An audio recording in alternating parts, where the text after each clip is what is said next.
তীব্র হয়ে উঠেছে রাখাইন সংঘাত, মংডুতে গোলাগুলি, ফের রোহিঙ্গা অনুপ্রবেশের আশঙ্কা। বার্ষিক উন্নয়ন কর্মসূচিতে 18,000 কোটি টাকা কাটছাঁট, এনইসি সভায় দ্রুত প্রকল্প শেষ করার নির্দেশ প্রধানমন্ত্রী। হোটেল রেস্টুরেন্টে এলোমেলো অভিযান নয়, হয়রানি বন্ধে হাইকোর্টের রোল। ইফতার সামগ্রীর মূল্য আকাশচুম্বী, বেড়েছে সব ধরনের ফলের দাম, বাজার ব্যবস্থাপনাকে দুষছে ক্রেতা। দালাল ও প্রভাবশালীদের দৌড়াতে বিআরটিতে চরম দুর্ভোগ, ফিটনেস পরীক্ষায় অটোমেটেড পদ্ধতি চালুর তাগিদ।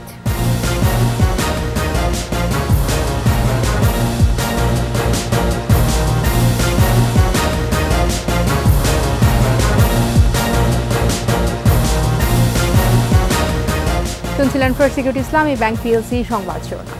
আমন্ত্রণ জানাচ্ছি সন্ধ্যা 7টার 21 সংবাদে। আপনাদের সাথে আছে আমি তাজনুবা জাবিন। 21 টেলিভিশনের সংবাদ একই সাথে সরাসরি দেখতে পাবেন আমাদের ফেসবুক পেজ www.facebook.com/2124 অনলাইনে। মিয়ানমারের রাখাইনে তীব্র হচ্ছে সংঘাত। এরই মধ্যে বাংলাদেশ সীমান্তের কাছে মংডুতে ব্যাপক গোলাগুলি ও বিস্ফোরণের খবর মিলেছে।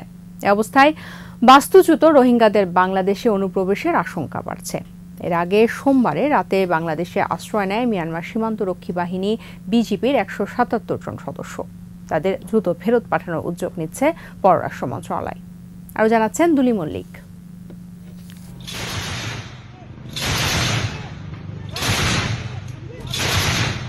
রাখাইনে বিদ্রোহী গোষ্ঠী আরাকান আর্মির তীব্র আক্রমণের মুখে পিছু হটতে শুরু করেছে জান্তা বাহিনী।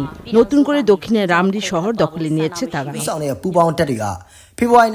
3 দিন ধরে বাংলাদেশ সীমান্তের কাছে মংডু শহর ঘিরে সরকারি বাহিনীর স্থাপনায় হামলা চালাচ্ছে আরাকান আর্মি। সোমবার রাতেও ব্যাপক গোলাগুলি ও মর্টার শেল বিস্ফোরণের ঘটনা ঘটে।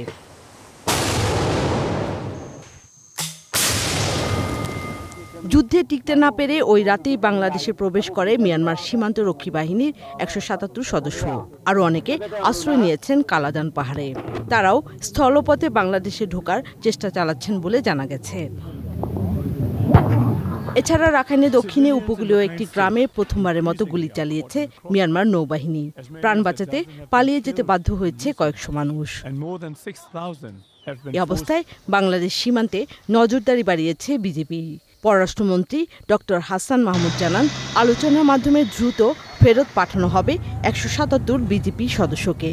এবারও আমরা মায়ানমারের সাথে আলাপ আলোচনার মাধ্যমে তাদেরকে ফেরত পাঠানোর লক্ষ্যেই আমরা কাজ করছি। তো মায়ানমারের আভ্যন্তরীণ পরিস্থিতি অত্যন্ত ভোলাটাইল, বিশেষ করে সীমান্ত এলাকা এবং পার্শ্ববর্তী এলাকায়। তো এই জন্যেই এই ধরনের সমস্যা বা এই ধরনের পরিস্থিতি বারবার তৈরি হচ্ছে। মিয়ানমারের চলমান পরিস্থিতি নিয়ে উদ্বিগ্ন জাতিসংঘ। ব্রিফিংয়ে মুখপাত্র জানান, রাখাইনে আর্টিলারি সহ ভারী অস্ত্র ব্যবহার করছে জান্তা বাহিনী। রাজধানী সিরতেতে এরই মধ্যে নিহত হয়েছে 8 Rohingya. Deeply concerned about the indiscriminate use of heavy weapons in residential areas that is posing grave risks and costing civilian lives in Rakhine State. জাতিসংঘের তথ্যমতে অভ্যুত্থানের মধ্য দিয়ে ক্ষমতায় আসার 3 বছরে দেশটিতে 4,500-এর বেশি বেসামরিক মানুষ নিহত হয়েছে। শুধু রাখাইনেই বাস্তুচ্যুত হয়েছে 3 লাখের বেশি রোহিঙ্গা। দুলি মল্লিক, 21 টেলিভিশন। চলমান যেসব প্রকল্প অল্প টাকায় শেষ করে সুফল জনগণকে পৌঁছে দেওয়া যাবে, দ্রুত সেসব প্রকল্প শেষ করার নির্দেশ দিয়েছেন প্রধানমন্ত্রী শেখ হাসিনা। এনইসি সভায় প্রধানমন্ত্রীর নির্দেশনার কথা জানিয়ে পরিকল্পনা মন্ত্রী বলেন, দেশের রাজনীতি সহ সব বিষয়ে স্থিতিশীলতা রয়েছে, তাই অর্থনীতির ভিত শক্ত। এদিন এডিপির আকার 18,000 কোটি টাকা কমিয়ে 2,45,000 টাকার অনুমোদন দেওয়া হয়েছে। প্রণব চক্রবর্তীর রিপোর্ট। চলতি অর্থবছরে 2,63,000 কোটি টাকা বরাদ্দ ছিল বার্ষিক উন্নয়ন বাজেটে। মঙ্গলবার প্রধানমন্ত্রী শেখ হাসিনার সভাপতিত্বে এনইসি সভায় এডিপির 18,000 কোটি টাকা কাটছাঁট করে 2,45,000 টাকার অনুমোদন দেয়া হয়। পরে সংবাদ সম্মেলনে পরিকল্পনা মন্ত্রী আব্দুস সালাম জানান, স্বল্প ব্যয়ের চলমান প্রকল্প দ্রুত শেষ করতে নির্দেশ দিয়েছেন প্রধানমন্ত্রী। চলমান যে সকল প্রকল্প অল্প পরিমাণ বরাদ্দ দিলে শেষ হবে এবং দ্রুত সুফল পাওয়া যাবে, সেই সব প্রকল্পের জন্য বরাদ্দ দিতে হবে। এটা ওনার একটা নির্দেশনা ছিল। মাননীয় মন্ত্রীবৃন্দ এবং সদর সচিববৃন্দ তারা যেন ব্যক্তিগতভাবে একটু উদ্যোগ নিয়ে এই পরিবীক্ষণের কাজটা মনিটর করেন, দেখেন, তাহলে আমাদের হবে কি এগুলি তাড়াতাড়ি শেষ হবে। কাজগুলো দ্রুত যদি শেষ হয় তাহলে খরচ কিন্তু বাড়বে না, আর খরচ যদি না বাড়ে তাহলে আভ্যন্তরীণ সম্পদের উপর চাপটা কম হয়। উন্নয়নমূলক কাজে অনিশ্চয়তা বড় বাধা, তবে সব ডিঙিয়ে দেশ এখন স্থিতিশীল বলেও জানান পরিকল্পনা মন্ত্রী। রেমিটেন্স বেড়েছে, অর্থনৈতিক সূচক অনেক দিক দিয়ে বেড়ে গেছে এবং স্টেবল হয়ে আসছে। সুতরাং স্টেবিলিটি যেটা, এইটা স্থিতিশীলতা কিন্তু একটা পূর্ব শর্ত। যে কোনো উন্নয়ন কাজের জন্য স্থিতিশীলতা একটা পূর্ব শর্ত। তো সেইটা আমাদের কিছুটা ঘাটতি ছিল আমি মনে করি। আমার ছিল না, ওনার ছিল না, আরেকজনের ছিল না, কিন্তু কেউ ছিল। তো সেই জিনিসটাই এখন স্টেবল হয়ে আসছে। এখন কাজ আরও দ্রুত গতিতে এগোবে। দেশের উন্নয়ন ত্বরান্বিত করতে ভবিষ্যতে আরও বাস্তবভিত্তিক প্রকল্প হাতে নেয়ার সিদ্ধান্ত হয় এনইসি সভায়। আমি অলরেডি কাজ শুরু করে দিয়েছি, আমি নিজেও তার সাথে জড়িত হয়ে গেছি। প্রণব চক্রবর্তী, 21 টেলিভিশন, ঢাকা। হোটেল ও রেস্তোরাঁতে হয়রানিমূলক এলোমেলো অভিযান না করে আইন অনুযায়ী অভিযান করতে বলেছেন হাইকোর্ট। সেই সঙ্গে আইন অনুযায়ী যারা রেস্তোরাঁ পরিচালনা করছে তাদের হয়রানি করা কেন অবৈধ নয় তা জানতে চেয়েও রুল জারি করা হয়। বিচারপতি মুস্তফা জামান ইসলামের নেতৃত্বে দ্বৈত বেঞ্চ এই আদেশ দেন। শাকির আরজুর রিপোর্ট। গত 29 ফেব্রুয়ারি রাজধানীর বেইলি রোডের গ্রিন কোজি কটেজ ভবনে ভয়াবহ অগ্নিকাণ্ডে 46 জনের প্রাণহানির ঘটনায় রাজধানীর বিভিন্ন রেস্তোরাঁয় শুরু হয় অভিযান। রাজউক সিটি কর্পোরেশন ছাড়াও অভিযানে অংশ নেয় ডিএমপি। 872 জনকে গ্রেফতার ও 20টি মামলা করা হয়েছে। 887টি ক্ষেত্রে শাস্তিমূলক ব্যবস্থা নেওয়া হয়েছে। বন্ধ করে দেওয়া হয়েছে অনেক রেস্টুরেন্ট। এমন পরিস্থিতিতে হোটেল ও রেস্তোরাঁ হয়রানিমূলক অভিযান বন্ধ চেয়ে হাইকোর্টে রিট দায়ের করে হোটেল ও রেস্টুরেন্ট মালিকরা। অভিযান যদি চলে অভিযান চলবে, কিন্তু অভিযান চলার সময় যেন কর্তৃপক্ষ সচেতন হয় যে যেসব রেস্টুরেন্টে আইনানুগভাবে চলছে তারা যেন সে ব্যাপারে কোনো রকম হস্তক্ষেপ না করে। রিটের শুনানিতে আদালত বলেন, রেস্তোরাঁয় এলোমেলোভাবে অভিযান করা হচ্ছে। অভিযান আইন অনুযায়ী করা উচিত বলেও মন্তব্য করেন হাইকোর্ট। পরে রুল সহ আদেশ দেন আদালত। হাইকোর্ট আমাদের শুনানির পর রুল ইস্যু করেছে এবং এটাও বলা হয়েছে যে ভাঙাচোরা করা হচ্ছে না, কোনো রকম শোকজ না করে সেগুলো যেন বন্ধ হয়। কোর্ট বলেছে যে আজকের শোকজের পর আশা করা যায় যে এইভাবে ইনডিসক্রিমিনেটলি ভাঙা হবে না, আর যদি হয় তবে পরবর্তীতে হাইকোর্টে এসে এই ব্যাপারে বক্তব্য প্রদান করবে। বেইলি রোডের ঘটনার পর ধানমন্ডি, খিলগাঁও, মিরপুর বিভিন্ন এলাকায় একই রকম অনিরাপদ পরিবেশে ভবন জুড়ে রেস্তোরাঁ গড়ে তোলার বিষয় নিয়ে আলোচনায় ওঠে। শাকির আরজু, 21 টেলিভিশন, ঢাকা। রমজানের প্রথম দিনে ইফতার সামগ্রীর অস্বাভাবিক মূল্য বৃদ্ধিতে ক্ষুব্ধ ভোক্তারা। বিশেষ করে দেশি বিদেশি প্রায় সব ধরনের ফলের দাম 2 দিনেই বেড়েছে অন্তত 30%। এমন কঠিন পরিস্থিতিতে বাজার নিয়ন্ত্রণে সরকারকে আরও কঠোর হওয়ার তাগিদ ক্রেতাদের। মেহেদী হাসানের রিপোর্ট। দুপুরের পর থেকেই জমতে শুরু করে ইফতারের বাজার। ছোলা, জিলাপি, পেঁয়াজু বা বেগুনির মতো ইফতার পণ্যের কেনাবেচা এবারও জমজমাট। তবে দাম আগের বছরের তুলনায় বেশি। আবার কেউ কেউ দাম অপরিবর্তিত রেখে পণ্যের আকার ছোট করার কথা জানালেন। আমরা একটু ছোট করে দিছি, জিনিসের দাম বাড়াই নেই। পেঁয়াজু 10 টাকা, পাগুড়া 10 টাকা, বেগুনি 10 টাকা। ছোলা হলো গতবার কিনছিলাম 70 টাকা, আর এবার কেনা পরে 110 টাকা। পাকাই বেশি হলো 130 টাকা। ভাজা পোড়ার পাশাপাশি ইফতারে সবাই খেজুর সহ দেশি বিদেশি ফল খেয়ে থাকেন সাধ্যমতো। কিন্তু এবার খেজুরের দাম আকাশচুম্বী। কেজিতে বেড়েছে 2 থেকে 500 টাকা পর্যন্ত। আঙ্গুর বা আপেলের মতো ফলের কেজি 350 থেকে 400 টাকা। দেশি তরমুজ বা বেলের মতো ফলের দামও বেশি। এটা 1150 মরিয়ম, এটা কালমি 900 টাকা। তরমুজ 70-80 টাকা কেজি চলতেছে, বেল 150 থেকে 100 টাকা চলতেছে। বিগত 3 দিন 4 দিন 5 দিন যাবত ধরে কন্টিনিউ পার ডে 200, 300, 1000 পর্যন্ত। একদিনের ব্যবধানে আঙ্গুরে, কালো আঙ্গুর আর সাদা আঙ্গুরে 1700 আর 1500 বাড়ছে। শশার কেজি 140 টাকা। মাঝারি মানের লেবুর হালি 40 থেকে 50 টাকা। আমরা তো সাধারণ ক্ষুদ্র ব্যবসায়ী, আমাদের তো কিছু করার নাই এখানে। আমাদের যেরকম কেনা আমরা ওই রকমই বিক্রি করতেছি। ইফতার সামগ্রীর এমন মূল্য বৃদ্ধিতে ক্ষুব্ধ সাধারণ মানুষ। বেশি আসলে দ্বিগুণ না বললেও কাছাকাছি বলতে হইব। এবার তো সব জিনিস আগে যদি যেটা ছিল গেছে বার 100 টাকা এসেছে 400 টাকা 500 টাকা হয়েছে। সাধারণ মানুষ তো আমগো মরণ ছাড়া উপায় নেই।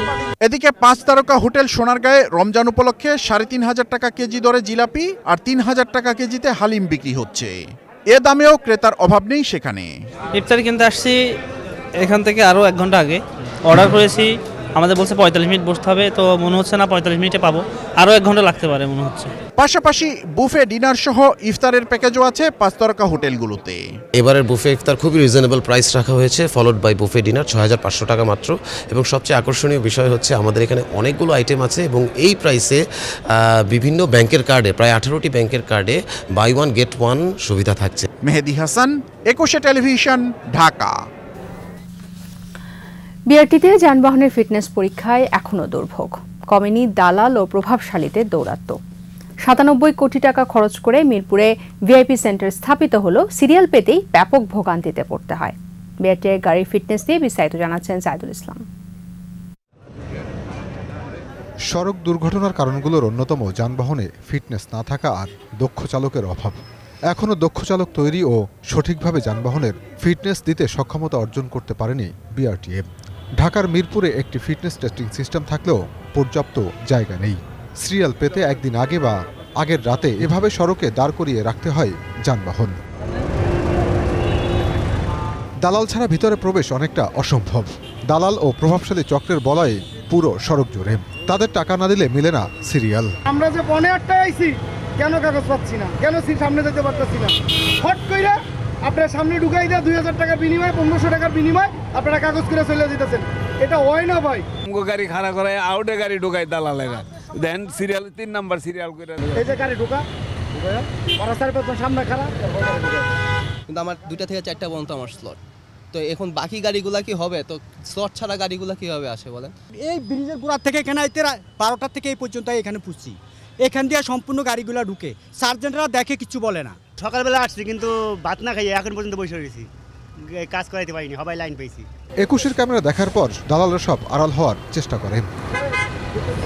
তবে যানবাহনের ফিটনেস পরীক্ষার অত্যাধুনিক ডিভাইস সেন্টার ভালোভাবেই চলছে। পুরো অটোমেটেড পদ্ধতিতে যানবাহন পরীক্ষার পর দ্রুত সনদ দেওয়া হয়। তবে সারা দেশের জন্য মাত্র একটি সেন্টার যথেষ্ট নয়। গাড়ির ফিটনেস পরীক্ষার জন্য দেশের বিভাগীয় ও জেলা পর্যায়ে ভিআইসি সেন্টার স্থাপন জরুরি বলে মনে করছে বিআরটিএ।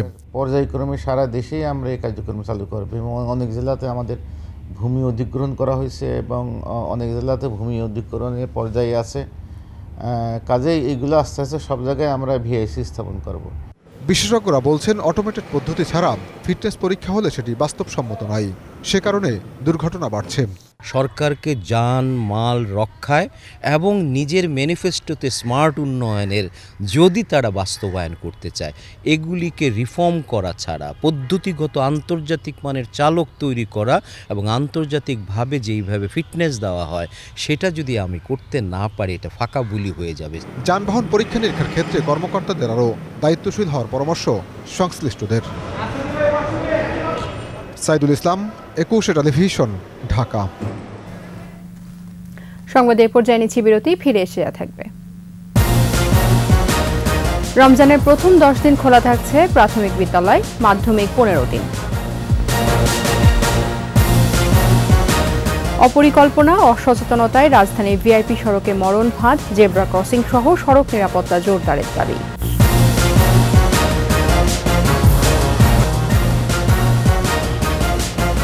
আবার আমন্ত্রণ, আপনারা দেখছেন সন্ধ্যা 7টার 21 সংবাদ। রমজানের প্রথম 10 দিন প্রাথমিক এবং 15 দিন মাধ্যমিক বিদ্যালয় খোলা রাখার সরকারি সিদ্ধান্ত বহাল রেখেছেন সুপ্রিম কোর্টের আপিল বিভাগ। হাইকোর্টের আদেশ স্থগিত করে আদেশ দিয়েছেন প্রধান বিচারপতি ওবায়দুল হাসানের নেতৃত্বে 5 বিচারপতির আপিল বেঞ্চ। এই আদেশের ফলে রমজানে প্রাথমিক ও মাধ্যমিক শিক্ষা প্রতিষ্ঠান খোলা রাখতে বাধা থাকল না বলে জানিয়েছেন আইনজীবীরা। একটি রিট আবেদনের প্রাথমিক শুনানি শেষে একই সঙ্গে 2 দফায় 15 রমজান পর্যন্ত স্কুল খোলা রাখার প্রজ্ঞাপন স্থগিত করেছিলেন বিচারপতি KM কামরুল কাদের ও খিজির হায়াতের হাইকোর্ট বেঞ্চ। একই সঙ্গে স্কুল খোলা রাখার সিদ্ধান্ত কেন বাতিল করা হবে না জানতে রুলও জারি করেছিলেন। রমজানের শিক্ষার্থীদের কথা বিবেচনা ও যানজট নিরসনে এমন সিদ্ধান্ত বলে তখন জানিয়েছিলেন রিটকারী আইনজীবী। পরে রাষ্ট্রপক্ষ হাইকোর্টের আদেশের বিরুদ্ধে আপিল করেন। শুনানি শেষে ওই আদেশ স্থগিত না করলেও চূড়ান্ত সিদ্ধান্তের জন্য পূর্ণাঙ্গ আপিল বেঞ্চে পাঠিয়ে দেন চেম্বার আদালত।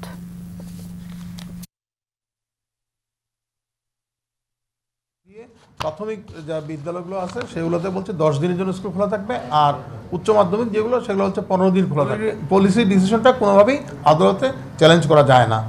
এই কারণে আমি শুনানি করে উনাকে শুনছি, উনি কোনো ওইভাবে কনভিন্স করতে পারেন নাই। তখন আদালত ওনার পক্ষে কোনো আইন না থাকার কারণে হাইকোর্টের আদেশটিকে স্থগিত করে দিয়েছে, যার ফলে এখন কালকের থেকে স্কুল খোলা থাকবে। শ্রমবাজার নিয়ে মালয়েশিয়ায় বিরাজমান সিন্ডিকেটের বিরুদ্ধে এবার কঠোর অবস্থানে যাবার সিদ্ধান্ত নিয়েছে দেশটির সরকার। গণমাধ্যমকে কথা জানিয়েছেন ঢাকায় নিযুক্ত দেশটির হাই কমিশনার হাসনা হাশিম। পররাষ্ট্রমন্ত্রী ডক্টর হাসান মাহমুদের সাথে সৌজন্য সাক্ষাতের পর তিনি বৈধ চ্যানেল ছাড়া মালয়েশিয়ার শ্রমবাজারে প্রবেশ না করার পরামর্শ দেন। এরই মধ্যে যারা কর্মহীন হয়েছে তাদের পুনর্বাসনে বিশেষ স্কিম নেবার কথা ভাবা হচ্ছে বলেও জানান high commissioner.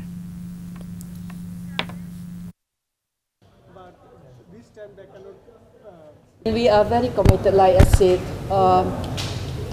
to work towards the betterment of the Bangladeshi workers in Malaysia.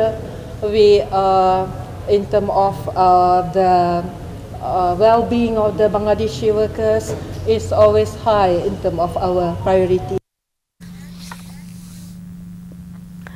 নামে ভিআইপি সড়ক, অথচ রাজধানীর শাহবাগ থেকে বিজয় সরণি সড়কটি যেন সাধারণ মানুষের জন্য মৃত্যু ফাঁদ। শত উন্নয়নের ফাঁকগুলোও কিছু অপরিকল্পনা এবং সাধারণের অসচেতনতা মিলিয়ে এলাহি কারবার চলছে ঢাকার ভিআইপি সড়কটিতে। মুজিবুর রহমানের ক্যামেরায় সে কথাই তুলে ধরছেন আতিক রহমান পূর্ণিয়া। মাত্র 1 কিলোমিটারের রাস্তায় এ যেন এক তগলকি রাস্তা পারাপার। কেউ শোনে না কারো কথা শোনা তো দূরের কথা, যেন কোনো কোনো ক্ষেত্রে রাস্তা পার হওয়াটাই জীবনের শেষ কাজ।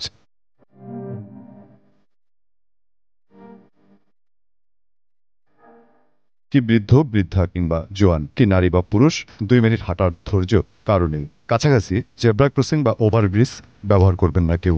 আইন ভেঙে রাস্তা পার হয়ে যেন বিশ্বজয় করলেন তারা। সপ্তাহ কথা কি এটা ঠিক না, এটা করা উচিত না, প্রপার ব্যবস্থাটা নাই। এখন আমি দেখছি এখানে পার হতে গেলে সহজ না, ব্যাপারটা অনেক দূর যেতে হয়, অনেক কষ্ট হলো।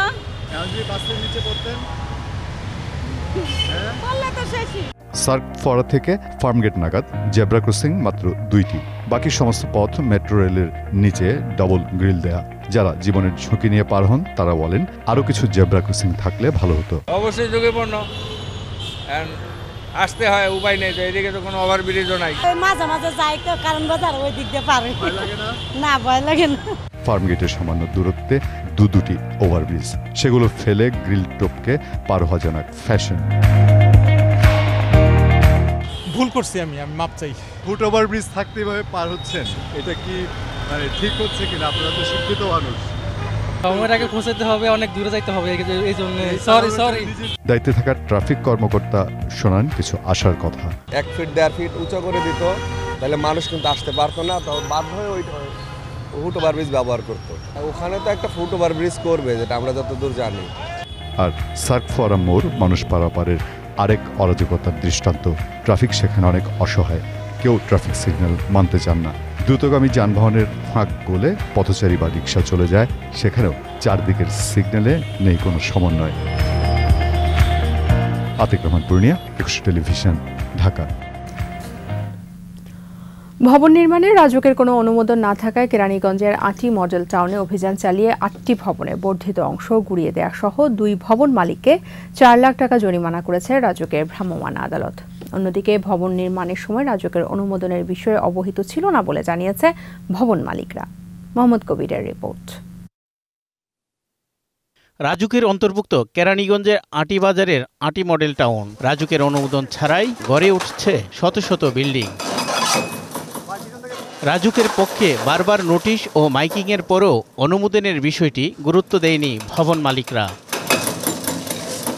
ভবন নির্মাণে অসঙ্গতির কারণে ভেঙে দেয়া হয় কয়েকটি ভবনের বর্ধিত অংশ। জরিমানা করা হয় 2 ভবন মালিককে। রাজুকের কোনো নকশা অনুমোদন তারা নেয়নি। এটা না নেওয়ার কারণে আমরা 8টি বিল্ডিংয়ের আংশিক অংশ ভেঙেছি। 2টি স্থাপনার আমরা 2 লক্ষ করে 4 লক্ষ টাকা জরিমানা করেছি। একটি স্থাপনা যেটা মাত্র উঠছে, সেখানে আমরা বিদ্যুৎ সংযোগ বিচ্ছিন্ন করেছি। ভবন মালিকের দাবি, ইমারত নির্মাণে ইউনিয়ন পরিষদের অনুমোদন নিয়েই ভবন নির্মাণ করা হয়েছে। তবে রাজুকের কাছ থেকে অনুমোদনের বিষয়টি জানা ছিল না। শুনেছি যে মাইকিং করা হয়েছে, আমার বিল্ডিংয়ে কোনো নোটিশ হয় নাই, পাশের বিল্ডিংয়ে একটা নোটিশ দিয়ে গেছিল। রাজুকে আমরা গেছি, রাজুক বলছে যে এখানে পারমিশন দেওয়া হয় না, তার আসলে সত্য না মিথ্যা আমরা জানি না। পরে আমরা ইউনিয়ন পরিষদ থেকে পারমিশন আনছি, চেয়ারম্যানের সাইন সহ, ওইটা দিয়ে আমরা বিল্ডিং করছি। 7 তলার ছাদ হয়ে গেছে। এই মুহূর্তে আইসা যদি রাজুক ধরে, তো আমরা যারা টাকা পয়সা দিয়া আমরা এগুলি কিনছি, তো আমরা কোথায় যাব? অবৈধভাবে গড়ে ওঠা সকল ভবনের বিরুদ্ধে অভিযান চলবে বলেও জানায় রাজুক। মোহাম্মদ কবির, 21 টেলিভিশন, ঢাকা। মুক্তিযুদ্ধে ভারত দেশের বিপন্ন মানুষকে আশ্রয় ও সহযোগিতা না করলে এদেশের ইতিহাস অন্যরকম হতে পারত। রক্ত দিয়ে একটি দেশের স্বাধীনতা অর্জনে ভূমিকা রেখে আবার দ্রুততম সময় সৈন্য ফিরিয়ে নিয়ে বন্ধুত্বের উদারতার পরিচয় দিয়েছে দেশটি। ইতিহাসের এই অকাট্য সত্যগুলোকে মনে রেখে দুই দেশের সম্পর্ক এগিয়ে নেওয়া উচিত। ভারতীয় সৈন্য প্রত্যাহারের 52 বছর উপলক্ষে আয়োজিত সেমিনারে এসব কথা বলেছেন বিশিষ্টজনেরা। আরও জানাচ্ছেন মোহাম্মদ নুরুন নবী। 7 মাসের প্রস্তুতি নিয়ে 14 দিনের যুদ্ধে ঢাকা জয় ভারতীয় সৈন্যদের। মুক্তিযুদ্ধের প্রতিবেশী দেশকে শত্রুমুক্ত করতে আত্মাহুতি দিতে হয়েছিল 1668 জন ভারতীয় সেনাকে। অথচ সৈন্য প্রত্যাহারের প্রস্তাব দেবার মাত্র 3-4 দিনের মধ্যেই সব সৈন্য প্রত্যাহার হয়ে যায়। কূটনৈতিক উদ্যোগ নয়, এই সফলতা এসেছিল জাতির পিতা বঙ্গবন্ধু শেখ মুজিবুর রহমান ও ভারতের প্রধানমন্ত্রী ইন্দিরা গান্ধীর অকৃত্রিম বন্ধুত্বের নিদর্শন হিসেবে। অর্জিত বাংলাদেশ হইতে সৈন্য অপসারণের কাজটা নির্ধারিত তারিখের অনেক আগেই সমাপ্ত হইল। 12 মার্চ তারিখ ভারতীয় সৈন্য ঢাকা ত্যাগ করিল। প্রধানমন্ত্রী শেখ মুজিবুর রহমান একটি প্রাণস্পর্শী সংক্ষিপ্ত ভাষণে তাদেরকে বিদায় জানাইলেন। The blood of the Indian soldiers are flowing, will keep flowing through Padma, Meghna, Jamuna and Tista, will make our soil more fertile. কোনো দ্বিমত প্রকাশ করা উচিত না। সৈন্য প্রত্যাহার নিয়ে অপপ্রচারও কম হয়নি। বক্তারা বললেন, নির্ধারিত সময় 12 মার্চের আগে এটা সম্পন্ন হওয়া ভিন্ন রাষ্ট্রের স্বীকৃতি আদায়ের পথকে প্রশস্ত করেছে। The country's successes and standing, which are globally recognized today, come from the sacrifices made at that time. Today, therefore, is a day also for remembrance and gratitude to the millions who gave away their everything for the nation's future. বিশিষ্টজনরা বললেন, ভারতীয় সৈন্যরা না হলে হয়তো এদেশের ইতিহাস অন্যরকম হতে পারত। ভারতের বন্ধুত্ব আজীবন থাকবে বাংলাদেশের সঙ্গে, এটাই আমরা মনে করি। যতদিন বাংলাদেশ থাকবে, ভারত থাকবে, ততদিন আমাদের বন্ধুত্ব অটুট থাকবে। যতদিন বাংলাদেশ থাকবে, ততদিন ভারতের সাথে এমন সত্যহীন বন্ধুত্বের বন্ধন অটুট থাকবে বলেও মত দিলেন বিশিষ্টজনরা। মোহাম্মদ নুরুন নবী, 21 টেলিভিশন, ঢাকা। এবার বিশেষ আয়োজন উত্তাল মার্চ।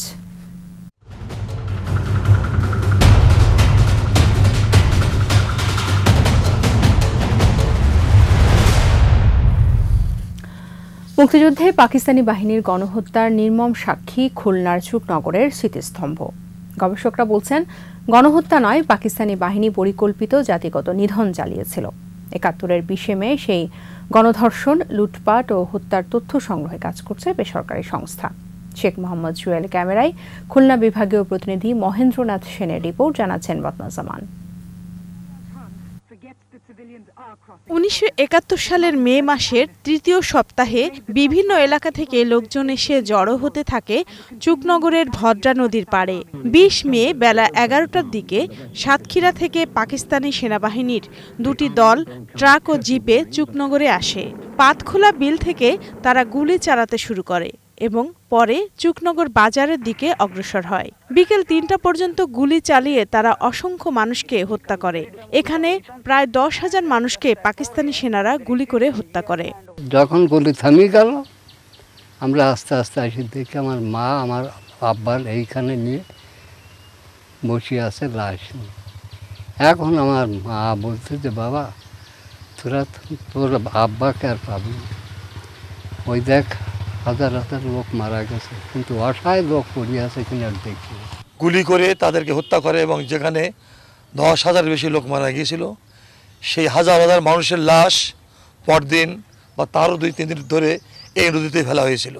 মুক্তিযুদ্ধের ইতিহাস জানতে এই স্মৃতি ধরে রাখতে হবে। আর এটি শুধু গণহত্যা নয়, এটি জেনোসাইড। এইখানে আমার বাবাকে এখানে মারা হয়েছিল। এই চোকনগর বাজারে বট বৃক্ষ ছিল, এখানে কালীবাড়ি, এই বট গাছের শিকড়ের ভিতরে উনি বাঁচবার জন্য পালিয়েছিলেন। তাকে বাঁচতে দেওয়া হয়নি, তাকে সেইভাবে ওই নৌকায় এসে গুলি করে তাকে মারা হয়েছিল। সরকার কমপ্লেক্স তৈরির জন্য কাজ করছে। এরই মধ্যে এই কাজের জন্য 5 লাখ টাকা বরাদ্দ দেওয়া হয়েছে।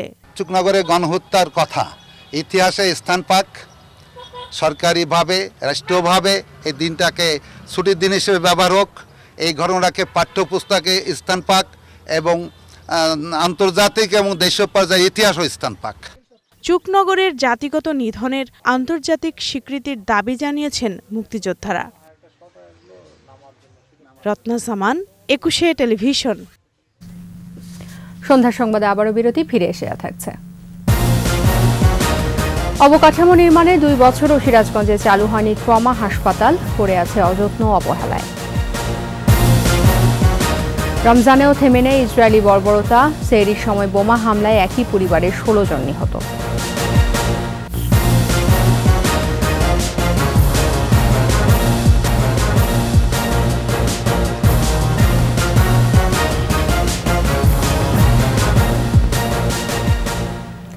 আপনারা দেখছেন সন্ধ্যা 7টার 21 সংবাদ। অবকাঠামো নির্মাণে 2 বছরেও চালু হয়নি সিরাজগঞ্জ শেখ হাসিনা ট্রমা হাসপাতাল, পড়ে আছে অযত্ন অবহেলায়। প্রয়োজনীয় যন্ত্র স্থাপন সহ নিয়োগ দেওয়া হয়নি জনবল। চিকিৎসা সেবা বঞ্চিত, দুর্ঘটনায় আহতরা, বাড়ছে দুর্ঘটনায় মৃত্যু। সিরাজগঞ্জ প্রতিনিধি স্বপন মির্জার প্রতিবেদন, জানাচ্ছেন খুরশিদ আলম মুকুল। বঙ্গবন্ধু সেতুর পশ্চিম সংযোগ মহাসড়ক দুর্ঘটনাপ্রবণ হওয়ায় আহতদের কম সময়ে দ্রুত সেবা দিতে সিরাজগঞ্জে মহাসড়কটির পাশেই নির্মিত হয়েছে শেখ হাসিনা ট্রমা হাসপাতাল। 2018 সালে শুরু হয়ে 2 বছরে শেষ হয় অবকাঠামো নির্মাণ, তবে এখনও চালু হয়নি হাসপাতালটি। এতে সড়ক দুর্ঘটনায় হতাহতদের আগের মতোই ভোগান্তি নিয়ে ছুটতে হয় দূরের হাসপাতালে। চিকিৎসার অভাবে অনেকে মারা যাচ্ছেন রাস্তাতেই। মাননীয় প্রধানমন্ত্রীর নামে হাসপাতাল, এই হাসপাতালটা বন্ধ আছে আমাদের হাইওয়ে রোড কাছে। যে কোনো মুহূর্তে অ্যাক্সিডেন্ট হলে আমরা এখানে লোকজন নিয়ে আসতে পারতাম, আমাদের সুবিধা হতো। সদর হাসপাতাল হাই রোড থেকে 8 কিলোমিটার ভিতরে একটা লোক অ্যাক্সিডেন্ট হওয়ার পরে তাকে নিয়ে যেতে যেতে দেখা যাতে রাস্তায় মারা যায়। কার্যক্রম এখনো শুরু হয় নাই, আমরা এখানে ভোগান্তি হচ্ছি, এটা আজও চালু হবে কিনা। জনবল নিয়োগ না হওয়া এবং যন্ত্রপাতির অভাবে অযত্নে পড়ে আছে 11 কোটি টাকা ব্যয়ে নির্মিত হাসপাতালটি। উত্তরাঞ্চলে গাড়ি চালকদের মাঝেও ক্ষোভ, হতাশা। যদি এই মেডিকেলটা যদি উদ্বোধন হয়ে যেত, সরকার যদি করে দিত, আমরা শ্রমিক যারা, বিশেষ করে শ্রমিকের উপরে খুব বড় একটা উপকার একটা হতো। সড়ক দুর্ঘটনায় যখন একজন আহত হয়, যাতে দ্রুত যাই আমাদের চিকিৎসা হয়। সিভিল সার্জন জানান, জনবল চেয়ে স্বাস্থ্য মন্ত্রণালয়ে পাঠানো প্রস্তাবনা পাশ হলেই চালু হবে এটি। এলাকাবাসীর সাথে আমরাও আরো চাই যে এটা খুব দ্রুত এটা তাড়াতাড়ি শুরু হোক। জনবল নিয়োগ পাইলে আমরা চালু করে দিতে পারবো। সব সংকট কাটিয়ে দুর্ঘটনায় হতাহতদের দ্রুত চিকিৎসা নিশ্চিতে প্রধানমন্ত্রীর নামে গড়া ট্রমা হাসপাতালটি শিগগিরই চালুর দাবি সবার। খুরশিদ আলম মুকুল, 21 টেলিভিশন। আগামী ডিসেম্বরের মধ্যে আগ্রহী ব্যাংকগুলো মার্জার বা একীভূত হতে পারবে, তবে এই সময়ের মধ্যে একীভূত না হলে প্রয়োজনে মার্চের মধ্যে এই বিষয়ে পদক্ষেপ নেবে কেন্দ্রীয় ব্যাংক। সংবাদ সম্মেলনে বাংলাদেশ ব্যাংকের মুখপাত্র আরও জানান, একীভূতকরণ বা মার্জার নিয়ে সম্প্রতি কয়েকটি গণমাধ্যমে যেসব তথ্য প্রকাশ হয়েছে তা সঠিক নয়। কোনো ব্যাংক একীভূত হলে আমানতকারী ও বিনিয়োগকারী শতভাগ স্বার্থ দেখা হবে বলেও জানান তিনি। এই জন্য অডিট করে সামগ্রিক বিষয় দেখে সিদ্ধান্ত নেওয়া হবে। রেমিটেন্স ও রপ্তানি আয় বেড়েছে বলেও জানানো হয় সংবাদ সম্মেলন থেকে। তবে ফিনান্সিয়াল অ্যাকাউন্ট এখনও নেতিবাচক বলে জানান কেন্দ্রীয় ব্যাংক মুখপাত্র। ক্লিয়ার করে বলতে চাই যে আমাদের মার্জারের মূল ভিত্তিটা হবে প্রম্পট কারেকশন অ্যাকশন ফ্রেমওয়ার্ক। সেইখানে আমরা ব্যালেন্স শিটের ডাটা তথ্য অ্যানালাইসিস করে তারপর আমরা সিদ্ধান্ত নেব। আর আমাদের ইতিমধ্যে আমরা ঘোষণা করেছি আগামী ডিসেম্বর পর্যন্ত ব্যাংকগুলো নিজেরা তাদের মার্জারের সিদ্ধান্ত, ভলান্টারি মার্জারের সিদ্ধান্ত নিতে পারবেন এবং ডিসেম্বরের পরেই আমাদের প্রথম পিসিএ ফ্রেমওয়ার্কের ইভালুয়েশনটা হবে মার্চে। সেই মার্চের ইভালুয়েশনের ভিত্তিতে যদি আমরা মনে করি যে কোনো ব্যাংকে মার্চ করা দরকার এবং সেটা বাংলার ব্যাংক নির্দেশনা দিতে পারবে। কুমিল্লার চান্দিনা ও রাজবাড়ীতে সড়ক দুর্ঘটনায় নিহত হয়েছেন 6 জন, আহত 3 জন হাসপাতালে চিকিৎসাধীন। ভোরে ঢাকা কুমিল্লা মহাসড়কের চান্দিয়ায় নোয়াখালী থেকে ঢাকাগামী মাছবাহী ট্রাক উল্টে 4 শ্রমিক নিহত এবং 3 জন আহত হন। পুলিশ জানায় চান্দিনার বেলাসরে দাঁড়িয়ে থাকা একটি ট্রাককে ধাক্কা দিয়ে উল্টে গেলে মাছবাহী ট্রাকটিতে থাকা 4 শ্রমিক চাপা পড়ে ঘটনাস্থলেই মারা যান। এদিকে রাজবাড়ীতে মোটরসাইকেল দুর্ঘটনায় মারা গেছেন 2 শিক্ষার্থী। সকালে 10ম শ্রেণীর শিক্ষার্থী রাজন বন্ধু সোহাগকে নিয়ে শহরের আলিপুরের দিকে যাচ্ছিলেন। মোটরসাইকেলটি শান্তিনগর এলাকায় পৌঁছালে নিয়ন্ত্রণ হারিয়ে বৈদ্যুতিক খুঁটির সাথে ধাক্কা লাগে। ঘটনাস্থলেই মারা যান 2 জন। সাফজয়ী অনূর্ধ্ব 19 নারী দলকে সংবর্ধনা দিল ওয়ালটন। ফেব্রুয়ারিতে ভারতের সাথে হাড্ডাহাড্ডি লড়াই করে যৌথভাবে শিরোপা জেতে বাংলাদেশ। খেলোয়াড়, কোচ ও কর্মকর্তা সহ 33 সদস্যের দলের প্রত্যেককে একটি করে ওয়ালটনের 32 ইঞ্চি স্মার্ট টিভি উপহার দেওয়া হয়। দুপুরে বাফুফে ভবনে পুরস্কার বিতরণী ও সংবর্ধনা অনুষ্ঠানে উপস্থিত ছিলেন ওয়ালটনের জ্যেষ্ঠ নির্বাহী পরিচালক FM ইকবাল বিন আনোয়ার। এছাড়া ছিলেন বাফুফের মহিলা উইংয়ের চেয়ারম্যান মাহফুজা আক্তার কিরণ সহ অন্যান্যরা।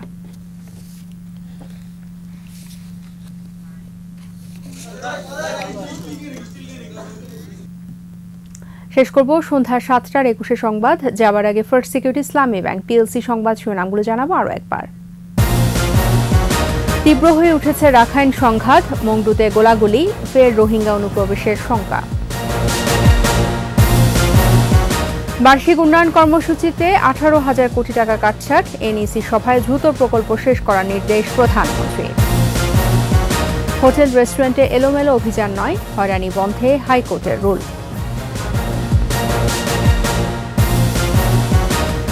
ইফতার সামগ্রীর মূল্য আকাশচুম্বী, বেড়েছে সব ধরনের ফলের দাম, বাজার ব্যবস্থাপনাকে দুষছে ক্রেতা।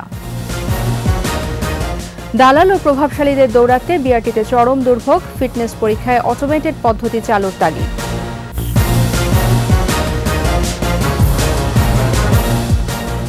একুশে টেলিভিশনের সর্বশেষ খবর জানতে ডায়াল করুন 2021 নম্বরে, ভিজিট করুন 21tv.com এই ওয়েবসাইটে। ফেসবুকে লগ ইন করতে পারেন facebook.com/2124 অনলাইন। আমাদের পরবর্তী সংবাদ রাত 9টায় দেখার আমন্ত্রণ রইল। সবাইকে ধন্যবাদ।